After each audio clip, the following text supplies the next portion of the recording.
Welcome to the next episode of the Dragon's Den podcast. Today we finally returned back to South Louisiana with our next guest, Matt Berkins. Matt serves as a fireman out of Slidell, Louisiana. I first met Matt at this past Lift conference, and we spent a good amount of time talking at the conference during breaks and during the social events, and I loved his mindset, the things as he was trying to implement, especially being so young in his fire service career. What also intrigued me about Matt is that he was a former Ranger and he spent time doing contract work with the CIA. The leadership lessons that are going to be learned in that environment should serve him very well for the rest of his career. Guys like Matt excite me for how good they could potentially be in the future. We talked about everything from conferences, leadership, training, the basics, and much more. We hope you enjoy, and thank you for listening. All right. Welcome to the next episode of the Dragon's Den podcast. Today's guest is going to be Matt Berkins, also known to most of the vigilantes and most of the people around as Matty B. So the way that this podcast came to be, the way that I came to meet Matt, is that I first met him at the Lift conference last year. I don't even know how we ran into each other, Matt. I just know that we were in the lobby. We started talking. We ran into each other, struck up a little conversation, and what I knew was that the things that you were talking about within the fire service, I agreed with. I liked it, and I felt like we were on the same mission. And so we had quite a bit of good conversations throughout that time period. And then I found out later you were a vigilante, so we just kind of stayed in touch, kind of texting back and forth and whatnot. And eventually, at one point, I noticed that I was gonna have you on. I had you in my mind as coming on, and then I noticed that you had hopped on a different podcast, and I remember texting you like, "God dang it, I was trying to catch you first." So, but anyway, we kind of made our schedules work, and we kind of figured it out, and now we've got you in here. So, Matt, I'm not gonna kill you. I'm not gonna kill everybody with the bio. I'm gonna let the guests do that, but I'm gonna let you do that. So, tell us a little bit about yourself, your background, and how you got into the fire service, and then we'll hop into your topic. So, welcome into the Dragon's Den, man. Cool. Yeah. Thanks for having me, man. I've always enjoyed our conversations. I've been looking forward to this. So, uh, just a normal guy, like I've told you. I was in the Army for a while, 7 years. The entire time I was a Ranger in 1st Ranger Battalion out of Savannah, Georgia. After that, I spent a few years contractor for the agency as a GRF contractor. Got back into the fire service in 2022. It just seemed like a good fit, a place where I could, I guess, rededicate myself. And I like the fitness aspect of it and the kind of tactical, strategic aspect of it. I say back in because I initially started firefighting in 2010. When I graduated high school, I started volunteering in Pearl River, Louisiana. Worked there for about a year and a half, almost 2 years, volunteering and working part-time before I joined the Army at the beginning of 2012. And here we are. It's just me, my wife, some dogs. Yeah, That's it. That's me. excellent. So let's start with the topic that was kind of on the forefront of your mind, and you wanted to talk about essentially leadership and training. And I think you have a very, I want to say, unique perspective, because we do have military guys that come in through the fire service. I am not one of them, but not only do you have the military side, but being the fact that we don't have a whole ton of Army Rangers coming through, and that's just a different level. That's a different level of training. That's a different level of suck that you guys got to go through. Different level of leadership, and that's reasonably fresh on your mind, and you wanted to try to tie some of those things together. So that I'm going to open the floor up, and we'll see where that goes for you. Cool. Yeah, I mean, that is literally where the majority of my experience comes from. That's even applicable to the fire service, just because I've been in it for such a short amount of time. But one of my more favorite things to talk about, because there are a lot more parallels between the two than people realize, especially from the special operations side. It reminds me, there's a video, an interview with Stanley McChrystal, who was a pretty big deal during the global war on terror. Mm-hmm. Led everything for a good bit of time. But he was also a Ranger. He talks about his experience coming to Ranger Regiment. Like, he saw it as this pinnacle, this level to reach. Obviously, he ended up going farther. But he kind of hits on his disappointment when he first gets there. He's expecting this this crazy unit, these crazy operators, and he gets there and it's just a bunch of normal dudes, just a bunch of normal people who he goes on to say have just decided to hold themselves to a higher standard and have decided to set the bar higher for themselves. And I think that sums up the Ranger Regiment and the mentality pretty perfectly. It's just a bunch of normal dudes, just like me. I'm a normal dude. I've never really done anything special. I've just been lucky enough to be in these unique situations and learn from some great leaders and from some bad ones. Ranger Regiment has bad leaders too. We have people that don't need to be there. Fortunately, we have a path to get them out pretty quickly. If you don't meet the standard, it's really easy to get you out. But that's where the majority of my leadership training lessons have come from. And I know we had a small discussion on Facebook about a post I made the other day about leadership, where a lot of what I've learned has been in hindsight, unfortunately, because it means at the time I was falling short, not doing what I was supposed to do for my guys. Kind of like the same issues you run into the fire service, like, oh, I've been here this long, I've done this, like I know what I'm doing, kind of deal. And looking back, I definitely could have done a better job. But really, I like drawing those parallels and drawing those ties because it's really, really simple. Leadership is all relationships, right? I heard Corley say that in his presentation at that LIFT conference that you referred to. Leadership is just relationships. They can be summed up with a fortune cookie wisdom. I saw a fortune cookie, actually. I got the portion that said a leader is powerful to the extent that they empower others. And I think that is so true, because being a leader isn't about what you do or what you've accomplished or your experiences. It's how much you lift other people up and how much you set them up for success. And that's really where my mind has been on that leadership vein lately. Yeah, to kind of add to that, you hear all the time. It's like, and I've said it to some of the guys that I've worked with, especially the cadre members. It's like, my goal is not for followers. I don't want a bunch of followers. I want to create leaders. I want you guys to lead. That would be like the end goal for what we're trying to do. Show you what's possible. Show you the way, so to speak, and then you go and lead. And then hopefully you can get guys to follow, to follow in behind you, and then you create leaders. Like, that's the kind of the spin-off of that. I don't need a big flock of fanboys. That is not the mission of what we're trying to accomplish, because we're all leaving, right? We're all going to retire and hang it up, and then somebody else has to step into our shoes. We're going to hang up the bunker gear at some point. So, to your point, I completely agree. One of the things that I've read the book. I've read David Goggins' book. Is one of the ones that I recommended. Can't Hurt Me for Corley Scrap. And one of the things he talks about, he's a SEAL and a Ranger, and so he's able to kind of talk about the dichotomy. And one of the things that he talks about is the fact that, I don't want to misquote him, but I remember him specifically saying that Rangers were more of a leadership style special operations than SEALs. Not to say SEALs aren't leaders. That would be a stupid thing to say. But it seems like the Rangers are more leadership based, a little more team based, if that makes sense. I don't know if that's been I don't know if that's your experience, or if you wanted to kind of expand on that. Yeah, he's spot on. He's been to so part of getting into the Ranger Regiment, you first have to go through selection process, Ranger Assessment and Selection. We call it RASP, and that's whether you're somebody new enlisted coming in, or if you're an officer or a senior enlisted leader coming in. Everybody goes through Ranger Assessment and Selection. That's like the doors to get into regiment, and that's even if you've been here. Say a lot of times our platoon leaders or lieutenants will leave, go command at the captain level, and then come back. They still have to go through the same process again. They have to reprove themselves, go through RASP in order to get in.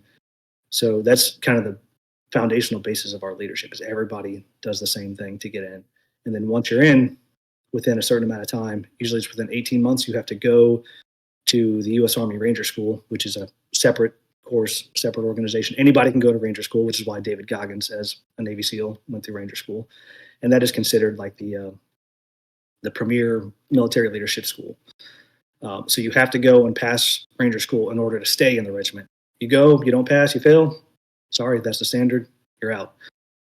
So everyone from a very young age, I know I went and passed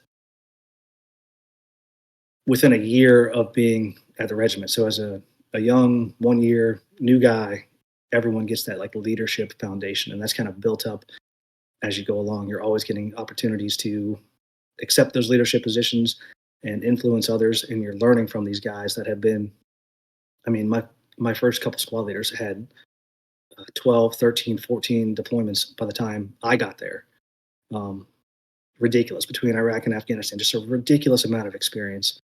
One of the things we had kind of talked a little bit about it earlier was, leadership by example. Back to the same book because it's fresh on my mind. Like David had talked about it, I think it was an officer, maybe a lieutenant. I could be completely wrong, but that guy was setting the standard, just a quiet standard that was above and beyond everybody else. And he spotlighted that guy, like I said, that particular officer, uh, because of that leadership by example. And I'm kind of wondering, from if we're going to continue down the path of leadership, either A, did you see some of that as guys that were really setting the standard on the Ranger side, and maybe how that translates over to the fire side? Yeah, man. Every single day, every single day. It was a very big thing as coming up, the team leaders and the squad leaders and everyone senior to you. It was, I'm going to outperform you, and it's because that's the way it is. And they did, 100%. I was probably the youngest, strongest, fastest I've ever been, just being completely left in the dust by these old dudes. I say old at the time; they're probably 30 or less. But that's the standard. That's the expectation. Is I'm the leader. I'm going first. I'm going to be the best. And that's really what the entire culture is built on, and everybody buys into it. And then talking about those parallels with the fire service, Candace Ashby, someone who's from a completely different background, made the example of what better way to inspire your people as like a company officer to do better and to set the standard than like being first on the apparatus when there's a call. You don't have to say anything. You don't have to do anything special. Just move your butt and be the first one there. Everybody else, generally, there's always going to be the exception. But if that's my captain and he's beating me to the rig every single call, day after day after day, it doesn't sit well with me. And eventually, I'm going to do what I can to beat him. And so it's kind of like quietly setting that standard. And it's the exact same thing. It's accepting that I'm going to be first, I'm going to be the best, and then if you're going to work with me, you're going to keep up. Right. So let's continue that into the fire service discussion where you're starting to piece this class together. And I don't know if it's fully together, but I know that you wanted it to be on leadership. How did that come about? No, it's in shambles right now. I'm trying. I'm really trying, but it's not going well. Yeah. Well, Eventually it will. where'd the thought come from, and what's the general synopsis there, right? What are you shooting for? Even though it's in Really, shambles. it's like we just talked about. I see these lessons that I learned the hard way from when I was a team leader in regiment. The things that I didn't do well, which unfortunately I didn't do as much well as I would have liked to think. Sure. And how those can be applied to the fire service almost directly. Like even when you talk to guys, a lot of times they'll have this mystique when they talk about like the Navy SEALs and MARTOC and Rangers and Green Berets. And the idea is to like break down that barrier, if you will. Like I'm not gonna remember who wrote it, but there was an article in Fire Engineering by a Green Beret who works for Boston Fire, who said the same thing. There's nothing special about special forces. Like it's just a mentality. It's choosing to hold yourself to a standard and then being disciplined enough and having the integrity to maintain that. And so if you can operate at those elite levels, for lack of a better word, just by like dedicating yourself to it, and all the lessons have been learned. We have the past 20 years of modern wartime leadership experiences and examples through books and podcasts and guys putting themselves out there, and like it's all almost public knowledge at this point. Like the lessons have been learned. Sure. Nobody's hiding them. It's easy to to pick them out and find them and apply them. And so I'm trying to put it in a more digestible way that draws those parallels between the fire service and special operations, so people can hopefully have that light bulb moment, like, oh, okay, that easy. Right. Yeah, no doubt. So let's fast forward a little bit, and you you come off you come off the CIA job, you hop into the fire service. You've only got a few years on. You came on in what year? 2021? 2022. 2022. I started February 2022. Okay, so you come in 2022, and you you know you you should have quite a bit of discipline, right? You should have quite a bit of of your own standards that should be reasonably high, and you transfer that into the fire service.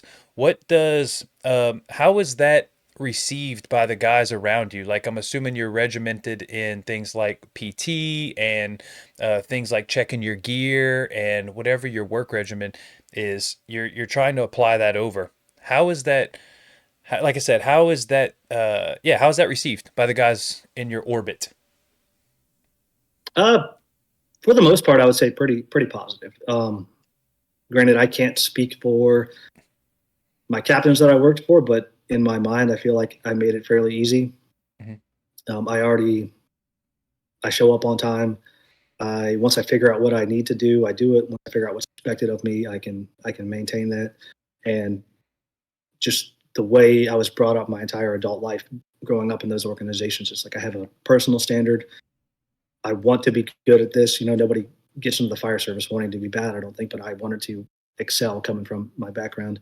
So I was trying to find everything that I could to be better, to be good.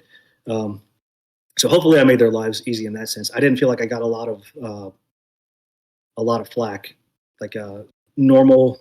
I wouldn't even say hazing, just like firefighters messing with each other coming up, but not a lot of disciplinary stuff. Like, I tried very hard. If you told me something, if I was slacking or you wanted it one way, I would try to fix it immediately. So You're you killing it could, at the station. Everybody's happy. Everything's good. But then at some point, pretty early on, you find out about conferences. You start to find these outside trainings. Your department we've had this conversation before, is really good about supporting outside training. If it's in the budget, they're sending you. They're sending you to basically all over the place, and you're digging this. So explain. You get that outside taste of training. You like it, and then you start to bring it back. Go down that path. yeah, I got you. So as a young firefighter, I've always just in general enjoyed podcasts. Like anything I'm into, I kind of go hyper focused into, and I want to learn everything about it. So um, I did the same thing with motorcycles. I was big into motorcycles and racing them, riding them, building them. So I was listening to a ton of motorcycle podcasts when I was contracted in my spare time. And when I get into the fire service, naturally, my next thing is, well, I got this drive to work. What am I going to listen to? Looking for podcasts. And I got very, very lucky when I entered the fire service. I kind of caught everything on the upswing. Like Corley's podcast, the Weekly Scrap was really hitting its stride. Firefighter Rescue Survey was like out of its infancy and really kicking. So I'm coming into all this, like this age of new information and new discussions, and then having it all in a very digestible format. So I got extremely lucky. So I kind of caught it, and then that led to a little bit of my frustration in general with the fire service. Is like, I'm coming in, I'm new, I'm fired up, I'm getting all this information. I'm like, why does nobody else know this? And at the time, I didn't have I guess the awareness to realize like this is still fairly new, like 2017, 2018, 2019, all kind of on the upswing.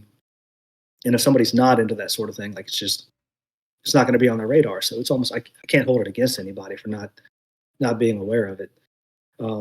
But with that, coming out of the academy, having the background that I do of wanting to excel, catching that wave of all this new information, and then having a department that is extremely supportive of training and professional development and outside training, with a fairly large amount of money dedicated to training and sending people out. I think the first conference I heard of the first time I heard of a conference was a small town in 2023. Had to be 2023. I think that was their first So one. I could going, be wrong. it was either the We'll first or text the Sam second. later. Yeah, we'll text Yeah, him. yeah. Um, but going there and finding this conference and being exposed to this, like, oh, there's Kyle Ramagus. I just heard him on a podcast. Like, oh, there's Steve Robertson. I heard him on a podcast. So it's like putting me face to face with these people that I had been listening to for the past year or so. And then seeing the training and seeing the culture and seeing everybody there fired up, being on the same page, it was just like, wow, yep, this is it. And so from there, just like start digging, finding like, what else can I go to? Like, what else is out there? The Lift conference in Louisiana is a huge one. Having small town right there is a huge one. My department sent me to FDIC this year for the first time, which was awesome. And so if you can find a justification and voice how you can bring things back and it can benefit the department, if they have the funds, they'll send you. Doesn't always work. It I doesn't. know we've Yeah. had this conversation. I tried to go to firemanship last year, and it just wasn't in the budget at the time, so I had to miss out on that. But if it's in the budget and the opportunities there, they'll send you anywhere as long as you can bring something back to kind of benefit the whole. So yeah, so let's go into that real quick, right? The idea from the fire chief and probably most fire chiefs are that you're going to go out and learn something, you're going to bring it back, you're going to benefit the Mm-hmm. department, right? That's the pie in the sky view, right? So you come back. What has been your experience in voicing either concern or saying, "Hey, I learned this thing that's pretty dang cool from these guys that are better than us and know more than us." How is that taken within, I don't want to say within your whole department, but like within your orbit? Is like some good, some bad. What was that experience like for you? Yeah, you nailed it. Some good, some bad, and a lot of whether it is received well or not revolved around my delivery of the information, which was not always great. Uh, because like I said, I come from a certain background with a certain standard and a certain expectation. And then when I see these things that aren't being done, I'm like, what the hell are we doing? Which isn't always the right answer. Like referring to your podcast with Josh Bork when he talks about the 24-foot ladder throws, same idea. Like he only knows what he knows. Like his whole career, that's what the book taught him. Is 24-foot ladder is a 2-person job, and then you go to these conferences and learn these techniques, and it's a 1-person job. Like these people, it doesn't mean they're wrong because they're like, what are you talking about? 1 person. That's not what we do. It's a 2-person job. Like they're just in their bubble. That's what they learned. That's what they were taught. That's all they know. And so if I come in with this outside information, really they're right for questioning it because they need to vet it. And so they're trying to vet with this new guy with 1 year, maybe 2 years on, just coming in and telling them when they have 10 to 12 years experience of doing that 2-person ladder throw, like, yeah, fair. I would probably ask the same question. So a lot of it has to do with my delivery, but right now we're in a good place. I'm learning those lessons. Hopefully I'm applying them successfully. Still not always. I'm a human. I get frustrated and burnt out and tired of beating my head against the wall, and I want change to happen immediately, and it doesn't happen that way, unfortunately. But we're in a good place as a department with implementing some of those changes. We have a very squared away training division with a younger and fired up training staff. Not that being young has anything to do with it. They catch a little bit of flack about that sometimes because they're not as experienced. But their heart's in the right place. And they are taking these things that we're going out to these conferences and finding ways to make them palatable to the department as a whole. Very slow burn, like very bits and pieces, and having the conversation in the right way, I think, with bringing everybody in and having a discussion like, hey, we've been doing it this way and it's been working.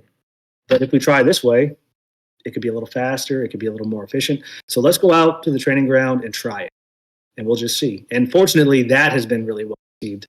I've seen a lot of discussions happening and a lot of people's minds starting to be open a little bit to just trying new things. Maybe the new things are what we need to do and they need to be applied, but sometimes they're not, and that's okay. Yeah, you mentioned a couple things.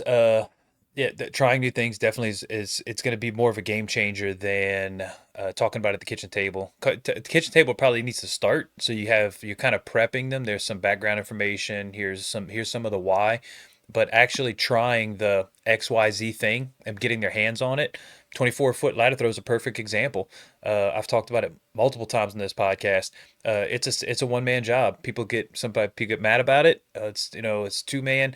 It just is. It's completely manageable with one person, and it's not difficult at all. But if somebody's not used to that, they come from a different company. We have them throw it. It's a little bit shaky, but we can kind of start to fine tune it. Hey, try this, try that, and then all of a sudden, the brain opens up. The light bulb moment goes from mentally that this is a 2 man job to wait. I was able to manage this on my own, and as you do it, you start to get better. So putting your hands on it is definitely a positive. One of the other things you said was new training officers and old training officers. You're damned if you do, damned if you don't. The old training officers, it's difficult because it's always the old way and the way that we always did it. So they can be kind of stuck in that. And then the new guys, it's like, well, they don't have any experience. They're not on the line, blah, blah, blah. So it's what's the correct answer? And there's not one. There's not one. But at least y'all are kind of navigating those. I like the newer because they can, especially if they're receptive to the new ways. I say new ways, the different ways to do things, because a lot of stuff's been around Mhm. forever. That it's a positive thing. Um, what specifically have you tried to implement within your organization on your end? Is there something that stuck out to you that was like, hey, I think I can really make an impact here, and this is where I'm going to try to wiggle in and see if I can make to kind of move the needle, so to speak. Yeah, so I latched on to search pretty immediately. That the whole search aspect of it. Like I said, my department, it's not like we do a bad job at fires. Like by all accounts, they typically go pretty successfully. Sure. Um, but looking at it from that, again, my background and that performance aspect of it, like how can we do this a little faster? Especially when I'm starting to hear things from the firefighter rescue survey and listening to podcasts with Nick Ledeen and Justin McWilliams and these heavy hitter heavy hitters of the search world. Yeah, I just want to point out that I called Nick Ledeen for this space that you're in, and he was busy. So Um, you're filling in for Nick right now. But oh go, god, he should have told me that. This. yeah. But go ahead, man. Go Oh, ahead. So anyway, search that Nick makes it. Ledeen firefighter rescue survey. Sure. Yeah, and so what I did was compiled like a brief, more or less, of where I saw that we could improve as a department, just to make our searches more effective, and what I thought could be done about those, and then volunteered myself to do said work and kind of presented. So I presented that to our fire chief and chief of operations. Just asked them. We have a pretty good open door policy here. So if you have, and a very open minded fire chief. So if you have an idea or come across an issue and you can voice a potential solution and you're willing to do the work, he is all ears. I'm sure it happens. I haven't seen him deny anything yet. If you're willing to put in the work and get it done, so very beneficial. But presented the idea to him about creating a search manual, I guess, for our department that we can refer to in the recruit academy, and then slowly push out to the individual crews as we move forward with our training and we get everybody on the same page. And he was all for it. He gave me the green light to go and do the research. And so through that, I relied heavily on the Clackamas manual. Obviously, I think that's pretty much the gold standard in the fire service right now. And then the fact that they make it so open and available to everybody. Awesome. And so spent that basically a year going to conferences and classes and digesting as much search specific information as I could to make sure that I was on the right page. And I try to format that to the way that my department does things. Our SOG on search was already pretty solid. I made a few changes to be sent up for review, but overall it was pretty solid. There wasn't a whole lot that I needed to tweak. I'm So glad that's that where I focused a lot of my effort. I'm glad that you looked at it first because that's one of the things Preston said, right? He said, "Hey, make sure, but when you bring something back, Make sure you look at your own SOPs before you start bitching about like we're gonna change. We do this terrible and this is crap. It's like you might find out that your SOPs are actually pretty good. It just is going to require some minor tweaking, but you have to look at them first to Yes. see what does it say. So whenever I taught the first rookie academy back in I don't remember the year 2020 late 22 maybe. It's exactly what I did. Pulled our search policy, and it's one of the very first slides. Blam. This is what our department's policy is, and here's the highlights, and here's why it matters, and XYZ. So I'm glad that was your starting point. Real quick, has that been generally speaking pretty successful? Did you get, I mean, I'm assuming there was some pushback, but overall, are we moving in the positive direction? I think so. So it was really presented at once I handed it off, I gave it to the training academy, um, and basically said, "This is what I have. If we need to change anything, like I'm all for it. Whatever you think needs to be changed to fit our department, I completely understand." My intention was having it passed off to the training academy and then having it come from them. So it's not Matt Berkins, new firefighter, telling you how you need to search. It's training academy who then goes to the district and deputy chiefs for approval and be like, this is coming from the top down. This is how we're just going to start standardizing our training and our operations across the board. Yeah. No, that's So a that was the last perfect. time I had hands on. Oh, okay. So you don't go back into like assist teaching or anything. You did the legwork, dumped it, and then you pull back. I do get involved in the academy, our recruit academy, quite a bit. I'm very, very fortunate that our chief of training and the training officers, specifically the guy who's in charge of our recruit academy, um, puts trust in me to have interactions with our recruits at that level, base brand new level. And so one of the things I do get to help out with a lot is search. Probably just because I've put so much time into trying to learn uh, the techniques. But I tell people all the time, like I might be out at the academy helping teach, but it's not from a position of experience. I'm at the point. There's my dog. Competency wise, that I feel very comfortable with teaching new recruits how to get good at those foundational basic tasks. Hmm. And that's kind of my extent. So I help with like basic search patterns, basic movements, basic understanding of the strategies and the tactics. And the same thing with like throwing ladders and forcible entry.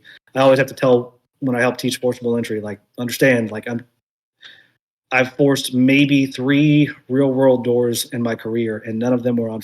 So everything I'm teaching you is with a grain of salt. I can show you how to defeat this training door like super well, but really the idea is showing you the capabilities of the tool and when you run into an issue, how to get creative with said tool, Right. just to keep working the issue. And that's kind of how I approach everything at the academy when I'm able to get out there and help.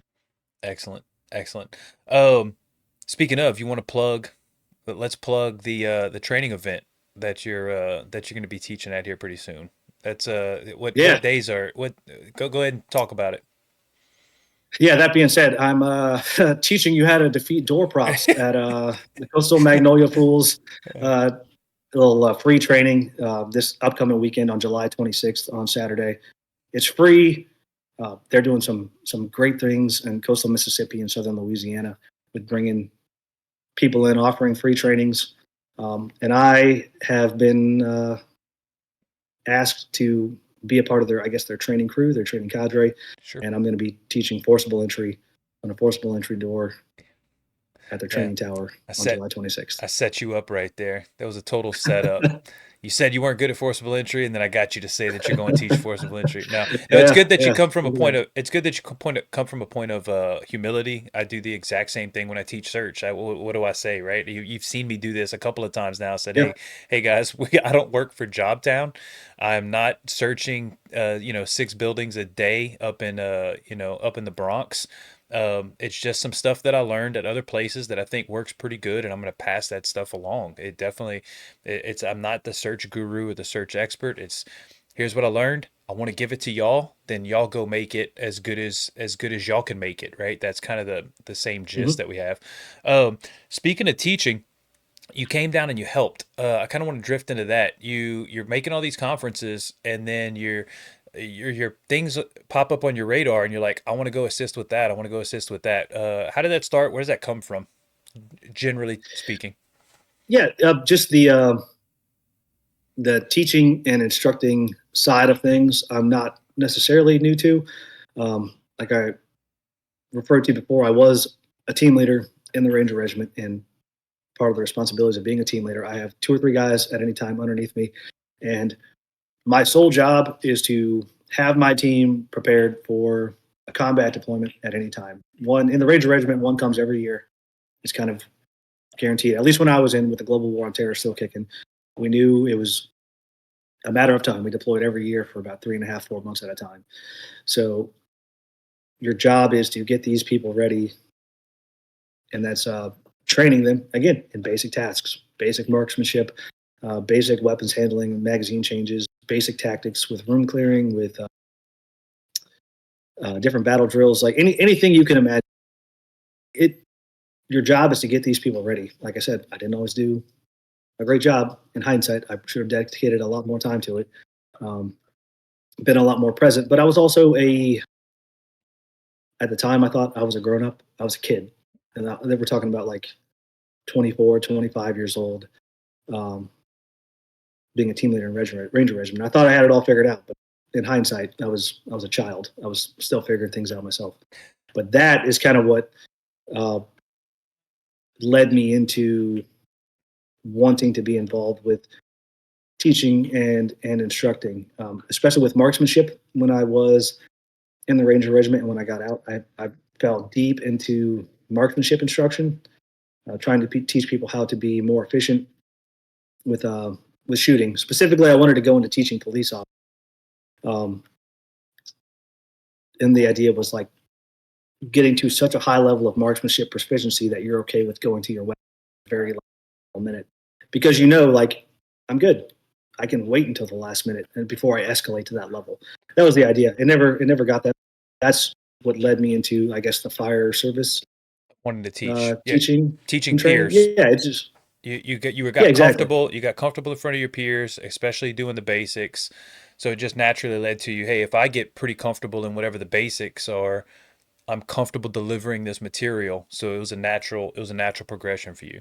So you see things pop up Yeah. and you're like, hey, I want to go assist with, because you came help us out with Coastal Magnolia. You found out that we were doing Mhm. that little search class. You called up Sam and you're like, hey, whatever you need. And I remember when you got there, I was like, if we didn't have McVeigh there, like if McVeigh wasn't there to cover VES, guess who was going to cover VES? It was going to be you, because I needed a third guy. Like I just needed somebody. I needed a body in Mhm. there that had some teaching experience, that I knew what they were talking about. But there was I think I've had a reason I asked that is I've had a similar experience with, I went try to volunteer at small town because I just wanted to see the program move along. I was so excited that they exist, and I knew that they needed volunteers for them to continue existing, and I was like, I want to go similar to you. Whatever you need me for, it doesn't make a difference. And then I called the Mhm. guys at Lyft and said the same thing. Lyft is such a cool conference. I could be a student, but I know that you need volunteers. What can I do at Lyft to make this thing go? Because I know you need people, lighting fires, being dummies, whatever the case may be. I'm assuming that you had a similar experience. Like you just want to help the thing move forward. Is that an accurate representation? Exactly. Yeah, and I'm getting a little ahead of you there with because I look at really, I'm looking at guys in Louisiana in the fire service doing it that are becoming mentors of mine, like you and Sam and my chief of training, Tim Harrison, is a big one. Like guys that are putting themselves out there and doing it. And in my mind, I'm like, well, if I want to have any kind of influence whatsoever, and I want to do it as well, I need to hitch my wagon to these people who are doing it. Because who better to learn from than the people that are already out there, already doing it successfully, and then just being adjacent. Like Right. there's no downside to it. Like I get to be involved. I'm learning just as much as an assistant doing these things as I would be as a student. And then I'm seeing how different people teach and present information, and it's just all just It's just absorbing as good. much as I can. Yeah, Yeah. especially being around and we could talk about this with conferences and networking a little bit, where just being around guys in this that are fired up and into the job and want to get better, being in that group of people when I'm around them, whether it's at a fool's training, or whether it is at a CFT, a county fire tactics, the guys that are there they want to be there. They want to be better at the job. And you look around at that group of guys and you go, these are kind of the guys that I want on the trucks. These guys that are trying to reach out and figure out better ways to do things. So, I'll let you speak to that. Yeah. It's just like you talked about earlier, like finding your tribe. Mm. Like that's finding those individuals whose, just basic human instinct. Sebastian Younger wrote a great book about it called Tribe, about how humans are always working to find people of the same vein, like of the same interest, of the same mindset. And so that just helps fight against the burnout and the frustration and the wall beating that we all run into being in these positions. It's you can't do it all yourself, and so it helps to have people around you that you can rely on, and that's who you find at these conferences. You make connections and make friends, and then hopefully, if you're doing it right, you bring people along from your introduce them to the same thing, and then growing your little sphere of influence, growing your group, and like building that foundation. You talk about it all the time with like your Operation Trojan Horse. It works for the recruit academy, but it also works if you're trying to spread said ideas across your department, across different crews. Like, what better way to do it if I want this crew to operate the same as this crew, and to find people on this crew, like, hey, there's a training coming up. I've done all the work. It's this day. Here's the training request. All you have to do is delete my name and put your name in it, and we'll go. And that's where I find the benefit of these conferences is you're running into people like that, and then you get to bring your own and kind of build those networks and watch it grow from there. Okay, I want to touch this real quick, and then I want to jump to the Mm-hmm. vigilantes. Who was you had you had two other guys with you at when you came to lift. Who Mm-hmm. one of those dudes ran 10 miles a day. What was his name? Help me out. Oh yeah, that's Norman Forrest Gump. He's an Man. animal. Yeah, I He's just an needed. animal. I didn't want to have this podcast in without saying that Matt brought a couple of buddies with him to the Lift conference, and this dude literally was averaging 10 miles a day, and I was like, That still does. that is like 300 miles a month is not a joke. That is a giant pile of miles, and I don't know too many other humans that are putting up those numbers. I mean, you got to be like an ultra runner almost as a job. But that I just Yeah, had to mention he them real could quick. be. Yeah. So when we talk about your tribe, I'm sure those other two guys are part of your, part of Yeah, that sphere, which is yeah, good to and hear. also both guys that get involved with training at the academy, like Yeah. the PT Norman, obviously good runner.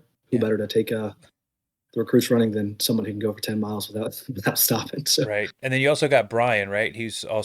He's also fired up, kind of trying to, just push the envelope, not push the envelope, but like be progressive and from that side, right? Mm-hmm. Um, Yeah, so he's been a great he's a good friend. He's been a great help with my intro to like conferences because he's just as fired up um, about the tactics and the conferences and the learning. And so he is actually, I think, who introduced me initially. Like, hey, conferences, like this is going on. I've been to this one. I've been to this one. I've been to this one. We can go to this one. I'm like, okay, cool. So he kind of brought me along and introduced. yeah. This Yeah, that's cool. It was cool to kind of hang out with those three guys and just kind of Me. talk shop. That was very enjoyable for me at Lyft. Yeah. Talking about outside tribe, the vigilantes. So we'll plug it just like we plugged it a little bit last time. You already know my backstory vigilante. We're not going through it again. But what how'd you jump in? It was it. I mean, I'll let you kind of talk about it. Just yeah, just listening to the podcast and I don't always catch them live a lot of times. Sometimes I will intentionally catch them live because to on the way to work and back. But really just Corley plugging the Patreon and the podcast, and it's so reasonable, like $5 a month to be involved with that group. And it wasn't even until Lyft that I realized how deep it went. Like I was part of the Patreon. I was putting my $5 in. I wasn't really involved as far as like the live podcasts or the Discord. I didn't realize there was a Discord until I talked to you both at Lyft. I'm like, what is this? It's true. I completely forgot about that. You signed up for the Discord at Lyft, and then you popped up while we were talking. While we were talking at one of those like events, after parties, after events, whatever they are. Have you found that? And it's just. Go ahead. No, I think I'm going to say what you're saying. It's been very, very beneficial. Everyone's been super helpful, super open. It's cool to like have that like immediate feedback loop for really anything that you want to discuss. Yeah, no doubt. So yeah, vigilantes. It's a good tribe to be around. You do get that instant feedback. And one of the things I said with Preston was that I know that any one of those guys, it's a cool tribe because any one of those guys, I know that I could call them. I could say, hey man, can I give you a call? They'd give you your number, and then you can have a conversation with a like-minded individual, a guy that is not gonna give you shit for XYZ or whatever the thing is, and they're gonna listen with that with somewhat of a sympathetic ear, and it's cool to have that tribe to just be able to dip into. So yeah, they've been great. One of the things that you want to talk about, you touched on it a little bit when you talked about being an Army Ranger and a team lead, was doing the basics. One of the things when we talk about training is people get tired of the basics. It's like, got to throw the ladder again, or we got to do this again. But my view of it is that those high repetition things that we do all the time, we should be really, really good at it. How does that, the transfer from the, once again, firing a weapon, drawing a weapon, doing it over and over, how did that translate in your eyes to the fire service and why it's important? Yeah. Okay. This is my favorite. This is the best one. All right. Because it's really really, really, really simple. It's not easy. It's simple. Shameless plug. I wrote, submitted an article to Fire Engineering that was published in the 2024. It's just a letter to the editor, so it's not like a big like front page article, but it's in there. My name's on it. I was proud of it. You're a published author. Yeah, that's it now. Yeah. It's called "There Is No Secret Ingredient," and basically how there's no secret ingredient to success. It's all just basic sets and repetitions. That's what they say is tips and tricks come from sets and reps. And you talk to any professional sports organization, you talk to any elite military, it's all basic skills. It's the boring stuff that nobody wants to do, that you do over and over and over, not using bandwidth to do those things under pressure, like a quarterback who's going to sit there and do drop back drills over and over and over. How long do you think they want to sit there and snap the ball and drop back 5 steps and make a read 100 times in a day? Like nobody wants to do that. It's not fun. Like taking my guys out on the side of the building and pasting up targets and doing mag changes over and over and over for an hour in the sun. Just somebody calls cold, drop the mag, replace it over and over. It's not fun, but when you need the skill, it's there and you don't have to think about it. And the exact same thing applies to the fire service. We make it very complicated, especially with our company drills. There seems to be an aversion to training because they have it in their mind that training needs to be this arduous, physically exerting drill. And that's where we kind of get it wrong in the fire service, I think, is we look at it as training as drill when training is practice. We call it training, but essentially what it is practice. We're practicing the individual skills for when we need them. So those 1-person ladder throws, 2-person ladder throws. It's okay to throw a ladder with 2 people if you have the man. But it's good to know how to do it with 1 person. Pulling hose, even rebedding hose, because who wants to stay on a fire scene for hours and hours after the fire's done because nobody can figure triple. That goes into practice. If we do it 100 times throughout the year, in training, when it's time to pack up and go back to the station and get ready for the next fire, it's done like that. My I think a lot opinion, of it is yeah, just, but my opinion is that if you got the triple, you should throw the triple out and just run a Minuteman, and but and that's my as opinion. I just whoever's listening, the Minuteman is a superior load. I'm sorry, stop running the triple. So I agree. I completely agree. I think my department's at a point where, yeah, I like what Kurt Isaacson said. It's too big to change. So if we're going to run the triple load, we need to be shit hot. So I didn't know he said that. That's pretty good. yeah, I don't think I don't think I'm ever going to change it.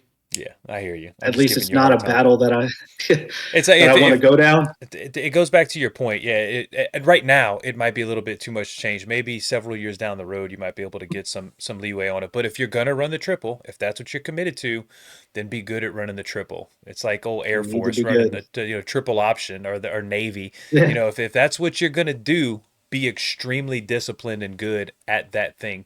If yeah, even though it might not be the best offense to be running, but one of the things yeah. that you Like if said. you, Go ahead.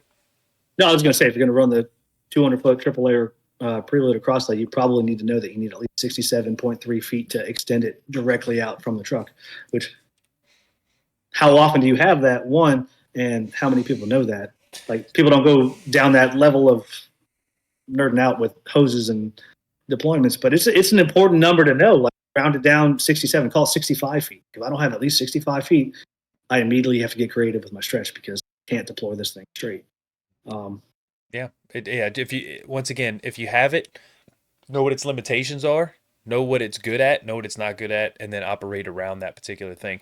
I want to go back real quick to one of the things that you said. You said that training Mhm. is they think that it has to be this big, super big process. I would say, and this is my opinion. I don't want to put words in your mouth. I would say that Mhm. people generally in the fire service when it comes to training is maybe not necessarily that it needs to be this big thing, but I think when you talk about leaving the basics, that people um, they get our attention span is just completely shot in the fire service, and it's like we don't want to do the same thing over and over. I've been told or got the impression of the that if you're doing the same thing over and over, that well, if you're doing it, you're doing those things because you don't know how to do them, and say, oh, you didn't learn how. I literally was told, did you not learn this in the academy? And I was like, yeah, I learned in the academy. As a matter of fact, we do it every day. Like, not only do I know how to do it, we do it often.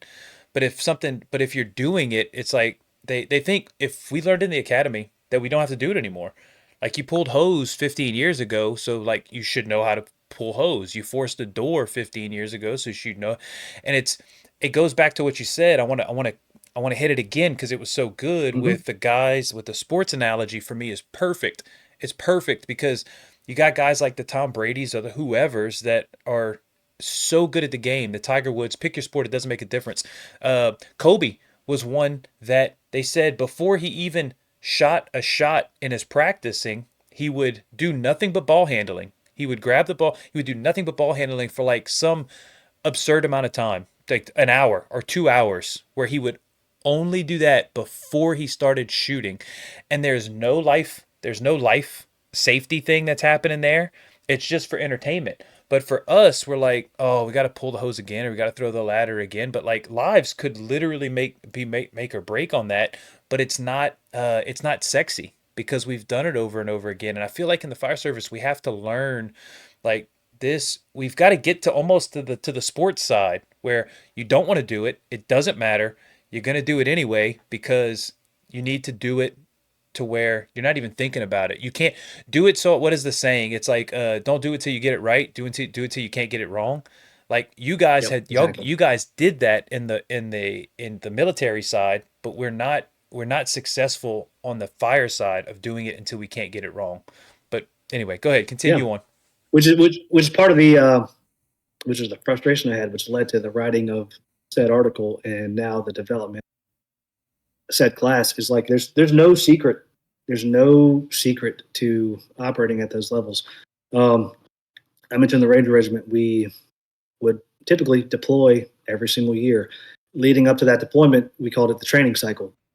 Um, and Scott Thompson, I don't know if he meant to or not when he wrote his his book, he talks about the training cycle and treating it like baseball spring training and having like a progressive load of like individual tasks up to company level tasks, and then identifying the big five. Like that's almost word for out of how the 75th Ranger Regiment approaches training and approaches their training philosophy.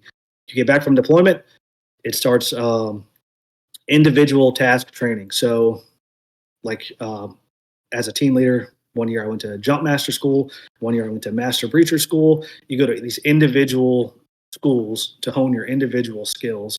One year I went to a small arms leadership course. Just for instance, you get back from that, the training cycle transitions into team live fires. So operating live fire tactics and strategies at a team level. You go into squad live fire, and you go into platoon live fire. And it culminates at the very end, right before you go on deployment, with company level live fire drills and training, where you hit everything that you've worked on throughout the entire training cycle. I don't care if you've been in for 1 year or you've been in for 10 years, if it's your first deployment or your 10th deployment. When you get back from that deployment, after everything is culminated, you start over. You hit those basic skills again and again and again and again. And that's how you consistently maintain that mastery of the basics, is you continually revisit them.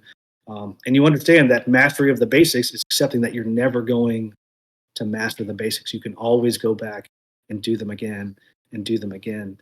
And add because pressure, like you said, right? Not only just get good yeah, at throwing a ladder, but also start to add those stressors. Rob Ramirez talks about that all the time. Start to you're doing it at a certain level and you're getting really good at it. Well, then add gear, add gloves, yep, add no vision. So until that's almost impossible. We can't master everything in zero viz because there's just too many things to manage. But once again, once you start to elevate, add the little bit of a pressure test on it, and then start to hone that in. But it's a long term, like you said, it's a long term seasonal problem. But if you go through the academy and then you go, okay, I've got it down. I went through this 16-week academy or whatever. I know mm-hmm. I know how to pull line. I know how to do that. Then you ride that mentality out for long periods of time, your skills will be lost. Like that's once again, it's like it's not a secret to say Yeah, that out loud. You're going to lose that ability. And imagine going through, well, I've been a ranger for 3 years, and then you stop like doing those basics. That would not be a thing that y'all would ever say. Y'all are going to fall no, back into doing the exact same thing over and over so that you don't lose it, because y'all understand if you don't use it, you lose it. But it seems like sometimes in the fire service, we check the box of we're good, we did it, we're good at it, we passed the academy, and we don't have like, let's do something new. We don't want to do hose pulls or door mm-hmm. forcing or whatever. What new thing? What's the next shiny object to play with? And it's like we don't really do shiny objects. We're going to do three things No, at every fire: suppression, yeah, ventilation, and search. Like those three things have to happen. So why wouldn't we get really good at those three things? I'm sorry. yeah. Continue. I went on a No, tangent.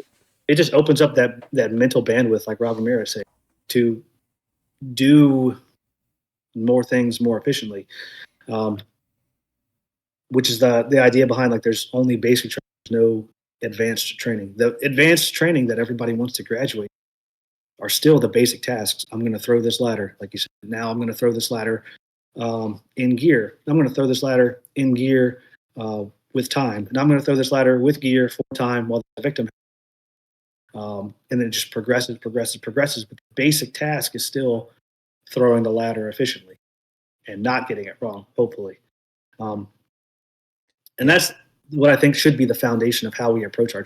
Like, look at it as practicing individual tasks through that lens. Like I don't always have to go full tilt throwing ladders in gear, but if I'm expected to perform my job in full gear in 100-degree heat, I should probably do it. Yeah, we should It's get not there. every day, but Yeah, that's what Rob says, yeah. right? We should get there eventually. Or Scott, I forget which one it was, but someone said we should get there eventually, and I'm Mhm. perfectly okay with that. Starting to elevate it until we hit that point. Um, what does this is for off? This is we're gonna go out left field right here. What is your? You talked about fitness. Fitness is important for me also. Mhm. What is your daily What's your daily grind look like? Do you have one? I do. Yeah. So I'll do. I've kind of stopped lifting. I don't lift a whole lot anymore. I have a degenerative disc in my back, which kind of limits me with like the weight I can do as far as like deadlifts and squats. I really can't do deadlifts. Hmm. And I can't. I don't. Not that I can't. I don't want to load my spine too much with the squats. So everything I do is either body weight or really. But I have a circuit day, which is typically my on duty days, something I can do um, really fast, push my VO2 max like 15, 20 minutes, sometimes 10 minutes, depending on the time. And the day after I get off, I typically treat it as a run day, on however that falls out in my schedule, whether it's a long, slow cardio based run or a short, fast intervals trying to increase my speed. And then the next day is a lifting day, resistance day. And I kind of space that out as my schedule allows. And then I try to take Sundays off. You do standard And rest that's about days, it. or you try to do standard rest days once, maybe twice a week, something in that ballpark? Yeah. Yeah. I try. I'm not always good at it. I feel bad when I take a rest day a lot of days. So I have to be really, sometimes I will skip taking a rest day, but if I really don't have no energy, I won't force myself. I'll take rest days.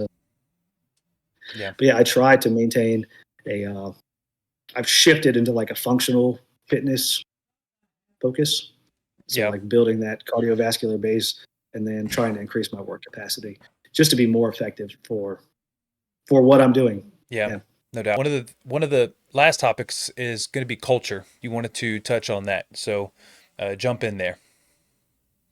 Yeah. So unfortunately, all of my experience is with the 75th Ranger Regiment. So I'm just going to keep referring to that. Um, the culture that's there, the esprit de corps, like the pride in the unit, is so extreme. Like, and that's one thing that I miss from there that hasn't fully transferred into the service. Um, that I've seen fully. It is in pockets, but at individual departments, I see that it's lacking sometimes. At my department, it's kind of lacking, unfortunately. Um, and that comes into that what we talked about initially, Stanley McChrystal. Like everyone just Wait, I that missed we're that. going to be better. You said Stanley McChrystal, and then it cut out. And Stanley McChrystal, what now?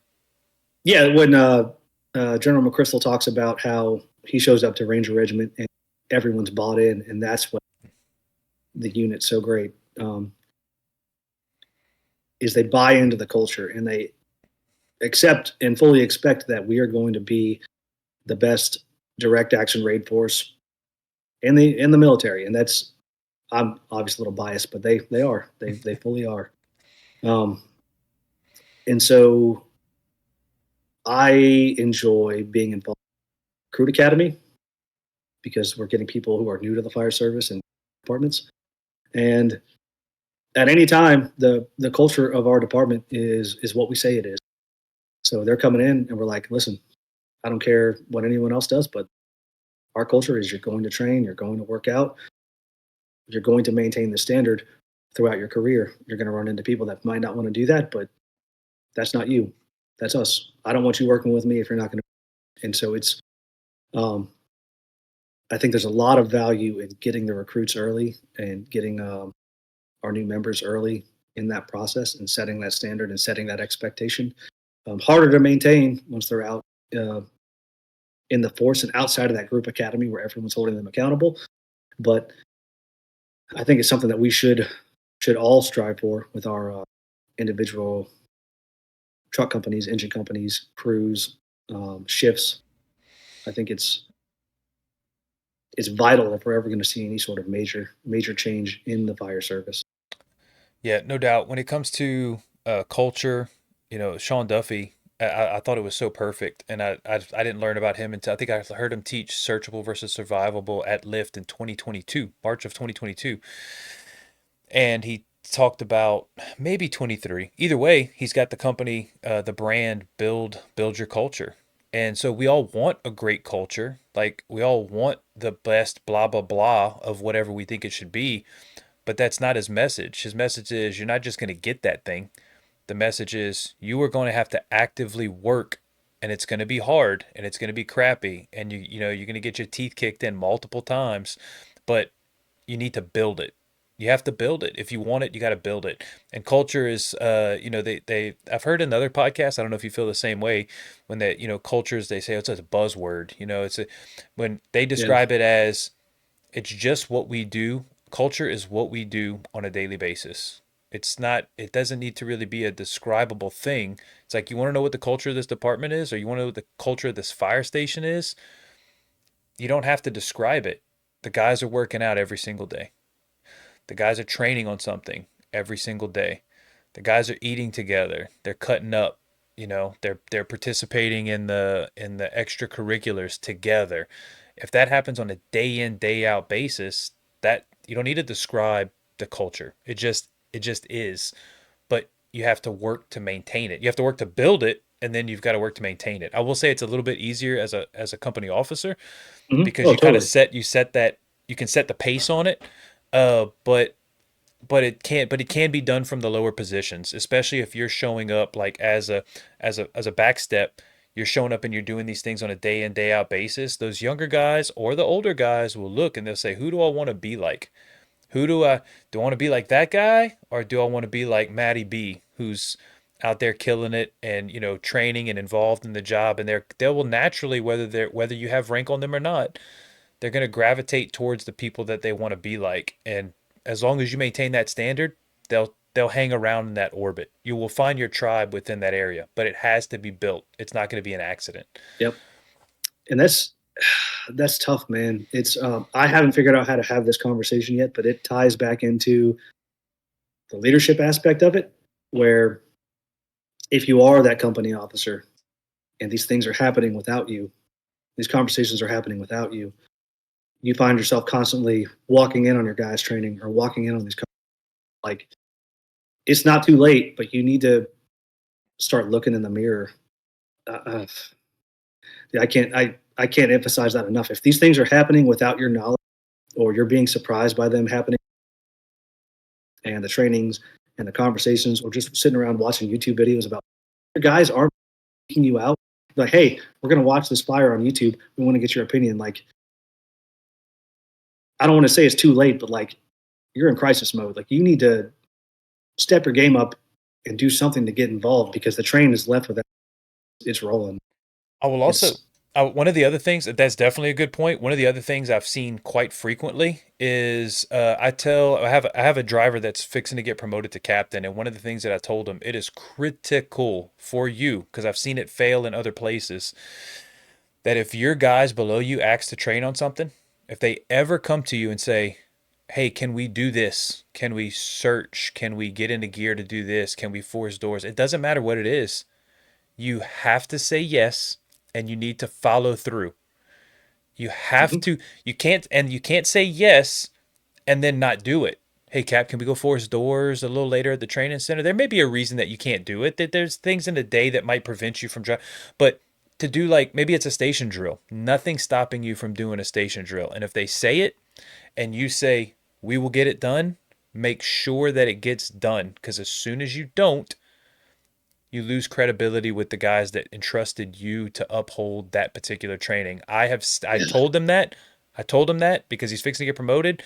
I have seen it happen in other companies where they said, "Yeah, we'll get to it," and then it didn't. And then I've got guys on my phone saying, "Hey man, I tried to get so and so to do this. He said he would do it." And they're calling me upset, depressed, like, "What do I do?" Like, they're in shambles, and all that company Yeah. officer had to do was follow up and do the thing that he said he was going to do. So I Just want to point integrity. that out. Yeah. So I don't know if you wanted to speak on that. No, yeah, and you're spot on, and that's coming down to like that leadership capital. Like, how, okay, you're a leader, but what makes you a leader? I mean, there's only three things that make people follow you. It's either fear and intimidation, your mastery and your competence, or like their trust in your character. And so you don't have a whole lot to work with, and if you start like ticking those off and taking those away, um, There's less you're tools in not the working with a toolbox. lot. Yeah, there's less Yeah. tools in the toolbox. If all you're going to use is, and that gets tricky too. That goes in the. I always screw this quote up, but like, if you are a one dimensional leader, if your only tool is to beat guys over the head, then every problem that you run across is going to be a smash them. We're just gonna smash it, and Mhm. so it's to a what is it? I screw the quote every single time. It's like to a carpenter that only has a hammer as a tool, like every single problem looks like a nail, Yeah. right? So Yep. you need a screwdriver would make this job really easy if it's a screw, but you don't have that. All you have is a hammer. So we're going to make this very difficult and bang it. And as a leader, you need to, like you said, if you start pulling integrity out, or hey, you said you would do a thing and you didn't, so you that gets pulled out, you're running out of ways to fix problems, or you're running out of ways to lead, and that's not a good thing. No, but like you're saying, you're eroding that trust, and it's a slippery slope when you try to tell you're not a trustworthy leader. Mhm. Again, I haven't figured out how to have this conversation yet. Like, I'm not saying that you're a liar. I'm saying you're sitting here lying to me. Sure. Um, I'm saying that you've ruined the trust. I don't know that I can trust you to do the right thing. I don't know that I can trust you to have the best interest. Go down the list. Whatever it is, you haven't proven to me through your act that I can trust you to have my back, that we're going to train consistently, or that when the time comes, you're going to perform at the level that I need you to. Just because you're not showing me. Like, it's, you can talk to your blue in the face, but if you're not backing it up with your actions, I can't count on you. If I haven't seen you train in a year, in 2 years, in 3 years, how do you expect me to follow what you're telling me in a fight? Like, and then you get into a real dangerous situation. Somebody like me who has just enough training and just enough ego to think that I know what's going on, uh, with a leader who I don't think knows what's going on or hasn't shown me that they know what's going on. Then you get into a really slippery slope, which I would prefer to avoid entirely. Yeah. Like, No doubt. And look, that's what the kind of conversations that I have with guys that call me in those frustrated situations, because they're calling me for advice on how to handle those exact interstation problems, and it's tricky. The reason that they're calling me is because they don't want to have the conversation with the boss yeah, to say, here's the frustration that I have. They're hard conversations to have. So we navigate that the best we can. yeah, very hard. But all right, cool deal. All right, so we knocked out culture. Let's ask our two questions. Let's ask the final two questions, and then we'll Cool. we'll wrap it with some final thoughts. So, this one's going to be a little tricky because uh, you might be the youngest fireman as far as years in service that I think I've ever had on the deal. Maybe Three and a Marcos. half. Let's go. Maybe Marcos might have. But anyway, the question that is asked is, what advice would you give to yourself, your rookie self? And I know you started way back in 2010, 2011 with the volunteer side. Mhm. You can go back that far if you want to give yourself a little bit of veteran time, but either one, the 2010 version of you or the new fresh 2022 version, to make the job better, right? So go ahead. Yeah, we'll go with the 2022 version. It's kind of scary thinking about 2010, what I was doing and trusted to do with how little I understood what was going on. Thinking about it, like, it's pretty terrifying. So we'll go with the new version, Yeah. which still applies. Like, I'm still new. I'm still figuring it out. It's something I still have a problem with, and I would say not to write people off so quickly. Um, Again, I have a bad habit of having a standard and an expectation. I've always been very ultra. My line of thinking with the fire service, right versus wrong, like, this is good, this is bad, like, there's a standard, you're either meeting the standard or you're not. Um, and that's where I've gotten myself into trouble with my relationships, how I view people and how I view things. So I would say, not don't write people off so quickly. Some people have proven to me throughout this short time, um, 3.5 years is enough time, I feel like, to see somebody's true colors, working with them consistently. And some people have surprised the hell out of me with the changes that they make and the amount that they do care. They just weren't, like we talked earlier, aware of the information or the way things were. So I would say, don't write people off so quickly. Don't make those snap judgments, and give people a little more of a chance. Excellent. Yeah, that's solid. I have my own version of that similar thought, but we'll hold off. The other one is Yeah. going to be mentors. So you haven't been in very long, but you have through networking, the vigilantes, Mhm. through hopping out all these conferences. Do you have mentors, and uh, who are they, and what do you think? Yeah, it's kind of two lines of thinking there. Like I have guys like that I consider like you and Sam who are becoming mentors. You are there, you're present, you make yourself available. I've never reached out to you with a question or an issue or an idea and been turned down. So like you guys are becoming mentors, whether you like it or not. So you're on the Yeah, list. yeah. Um, You're actually just telling me this for the first time, so that's yeah. So a little good luck with that. shocking to take in. Well, now I've got No, expectations that I need to that's uphold. it. Okay, so I appreciate that. Me, Sam, what you got? What else you got? Yeah, and then the immediate mentors. Everybody who I have out at the training academy, 4 training officers, they're all on the list. But to give it like the guys that have been there since day one, my current chief of training, Tim Harrison, has super supportive. He was there when I was in the recruit academy as a. He's since taken over the training academy. Um, has always made himself available, critiquing things I write, offering suggestions, bringing me along with him to trainings that he puts on or is a part of on the Gulf Coast because that's where he got his start. So he goes back and tries to give back to from time to time. Um, just giving me the opportunity to run down those rabbit holes of interest that I have, and just always making himself available. And then with that, the guy who runs our recruit academies, Dean Marullo, both of those people have given me the opportunity and put an extremely high level of trust in me with being involved with our recruits. Such a young, early stage, like it's I don't take it lightly. The amount of trust or the amount of privilege that it is to be involved at that level. Um, both of them giving me critiques and feedback on what I can do to be better as an instructor. Um, just 2 guys that I would love to emulate in every form of the job. They're fit, they're into the job, they're competent. I would trust them with my life. So those 2 for sure are immediate mentors. Excellent. I love that you have.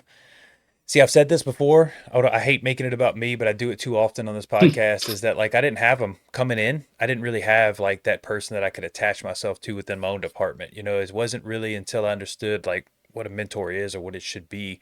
It was a later thing that I had kind of found out. But I love that you've got guys like Tim, that are into the job that you can attach yourself to within your own organization. Like, man, you have a vision, you see them, and they get it. And when you talk to them, Yeah. they you're like, oh, we're riding on the same wavelength, and it's that person that you can kind of grip onto. So I found those people later in my career within my own organization, but I'm glad that you found them so early because you still got, Mm-hmm.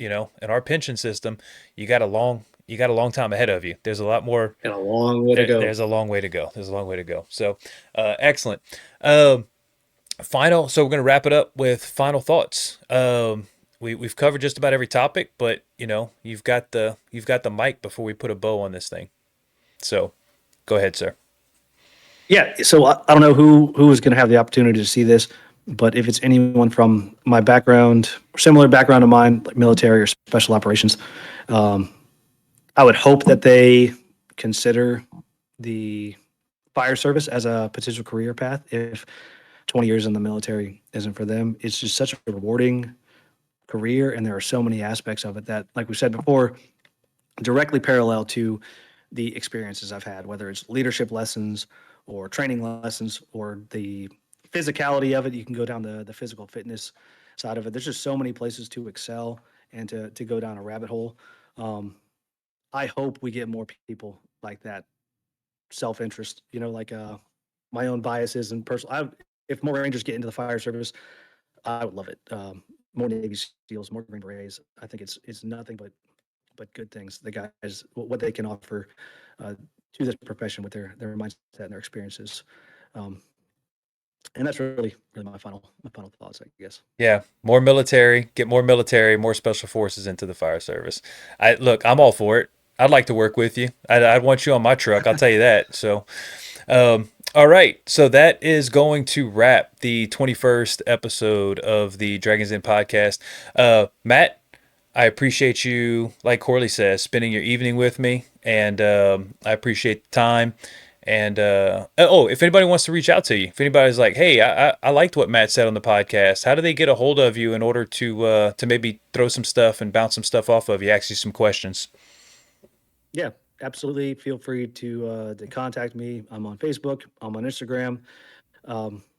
985-201-1458. That's my phone number. You can text me. You can call me. Probably text me first. I screen everything because of the bot calls and the telemarketer calls. So shoot me a text message. We'll set up a phone call if you want to talk about anything.